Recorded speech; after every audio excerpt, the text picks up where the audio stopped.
عيل بموتوسيكل دخل في الجزيرة، نط على الموتوسيكل ليه اسامي كتيره قوي بكل الاسامي بتاعته: سكوتر، ريس، فيسبا، مكنه. هي وسيله سهله واسرع خصوصا الزحمه، بس الموضوع الايام دي بقى بيستخدم غلط وخصوصا من الشباب. الطرق المفتوحه والسريعه اللي بقت موجوده بقت بتخلي الشباب تجري عليها بسرعه جنونيه، من باب بقى الترفيه والتحديات المجنونه والشغف والتسليه. بقت الحكايه بتحسسك بزياده في الادرينالين، بتحسسك انك بقيت عايز تجري اكتر، بتشوف نفسك جامد وانت طاير من على الارض زي الصاروخ، واصحابك مسمينك عفريت الاسفلت. طب يا عم العفريت، ما فكرتش في نفسك؟ طب ما فكرتش في ابوك وامك لو لا قدر الله وقعت بيه وحصل لك حاجه؟ وكميه المعاناه اللي انت هتعانيها لو لا قدر الله وقعت بيه؟ ما سالتش نفسك ليه وانت بتعرض كده الموضوع على ابوك او امك: انا هجيب موتوسيكل؟ ما شفتش تعابير وشهم عامله ازاي؟ ما شفتش نظره الخوف في عيونهم؟ وفي كمان منهم اللي عرضك وقال لك مش لازم تجيب موتوسيكل. من كميه الحوادث اللي بتتشاف والشباب اللي بتجري بيه وكل يوم بنشوف ده. مش كل الناس بقت بتستخدم الموضوع ده كده،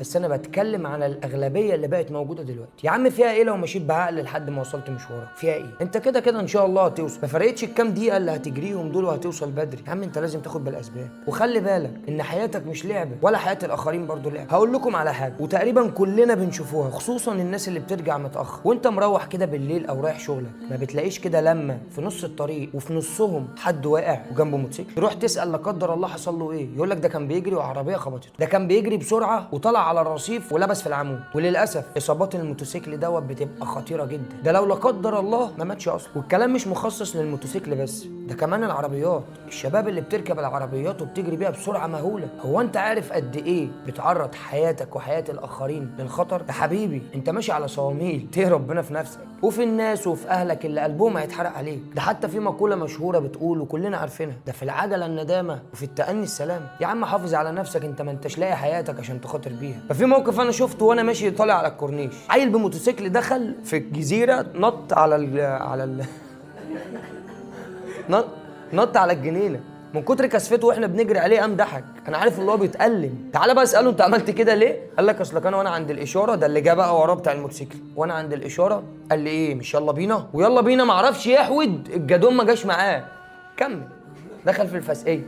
والله حوات خالص. فمالوش لزوم الجري بقى وتعدي طلقه من جنب العربيات. اصلك انت ممكن تيجي في مرايه عاميه مش شايفك، يحضن عليك يمين يطيرك، فبالراحه. وبلاش كمان الغرز، اخواتنا بتوع الغرز. انا عارف ان الشباب فيها شقاوه، السماعه الجميله والعلبتين والاغاني شغاله واخد غرز يمين وشمال وكده هو في اقصى سعادته. يا عم انت مش واخد الشارع لحسابك، فممكن يا سيدي تتخبط لا قدر الله يجرى لك حاجه وقعت الموتوسيكل اجرك الله. ما قلتلكش ما تتبسطش، ما قلتلكش تعمل اللي يريحك، بس بالعقل مش على حساب نفسك ولا على حساب الاخرين. وفي القفله ربنا يسلم ويسترها على كل الناس. وهقول لكم تاني: الدقيقتين 3 اللي انت ماشي فيهم متاخر عشان توصل فيهم مشوارك مش هم اللي هيخلصوا الدنيا. بالراحه، وخلي بالك ان السواقه فن مش عن. سلام عليكم.